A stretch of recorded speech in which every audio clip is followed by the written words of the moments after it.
charge and whether it should only apply to certain individuals, whether there should be a moratorium, or whether it should be repealed altogether. Mindy Uggan has more in this report.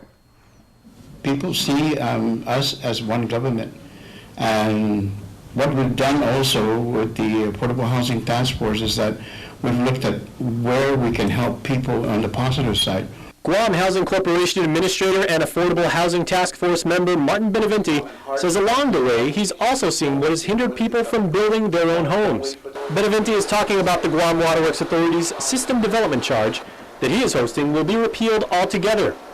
It's something the governor agrees with. After seeing people living in the boonies in substandard housing, under canopies, and lean-tos, Benavente is hoping the government will do its part in removing the obstacles for low-income families. Even with the first-time homeowners assistance program, Benavente says it's not enough. But on the other hand, you have Waterworks who takes away that $8,000 on an average and says, well, now that your house is built, we need $8,000 from you to hook up your water. The Coordinating Council adopted a resolution and has been circulating a petition to repeal the SDC. We're trying to achieve this affordable home down to the lowest level, income level of this community. Right. And if a person can only afford $30,000, then you hit them with an $8,000 systems development charge.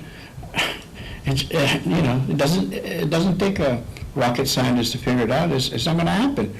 So we keep suppressing these people, and we allow them to fall through the cracks, and we leave them there. Benavente questions whether the SDC actually goes to pay for anything. Consolidated Commission on Utilities Chairperson Simon Sanchez argues otherwise, saying the $3 million collected so far will go to pay for the drilling of new water wells for new customers and improving wastewater systems. Sanchez says GWA and the CCU understand that everyone is struggling these days, but he maintains growth should pay for growth, and existing customers should not have to be required to pay more because new customers are building apartments, a new commercial facility, or a home. It's sort of like if you and I were neighbors and I was building a new house right next to you, and I went to you and I said, would you help me finish my house? Would you pay for part of my house? You know, most of us would say you're a great neighbor, but I pay for my own house. You need to pay for your own house. Sanchez stresses that the water system is completely maxed out in terms of the number of wells that provide water, and as the island continues to grow, GWA is going to have to add wells. For every 1,000 customers, we have to add a new water well. To say that new customers get a free ride into the system, and existing customers, we have to come up with the $5 million for the next 1,000 new customers that join the system.